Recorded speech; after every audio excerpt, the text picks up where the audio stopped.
বাহিনী ও আইনশৃঙ্খলা বাহিনীকে তাদের উপর জনগণের সম্পূর্ণ আস্থা ফিরিয়ে আনতে সকল পদক্ষেপ গ্রহণ করতে নির্দেশ দিয়েছে। গত 15 বছরের দুর্নীতি, অর্থ পাচার ও জনস্বার্থ বিরোধী চুক্তি স্বাক্ষর, প্রকল্পের নামে লুটপাট ইত্যাদি তথ্য নিয়ে একটি শ্বেতপত্র প্রণয়নের জন্য আমি ইতিমধ্যে একটি কমিটি গঠন করেছি। আমি বিভিন্ন দেশের রাষ্ট্রদূত এবং দাতা সংস্থার প্রতিনিধির সঙ্গে বৈঠক করেছি এবং করে যাচ্ছি। ছাত্র জনতার গণঅভ্যুত্থানের পর দেশ গঠনের জন্য সকল প্রকার আর্থিক অন্যান্য সহযোগিতার জন্য তাদেরকে অনুরোধ জানাচ্ছি। তারা এই ব্যাপারে আগ্রহ দেখাচ্ছে।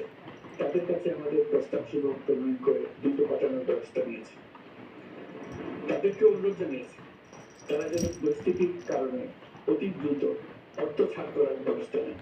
তাদেরকেও বলেছি যে অবস্থার মধ্য দিয়ে আমরা যাচ্ছি তা যেমন একটি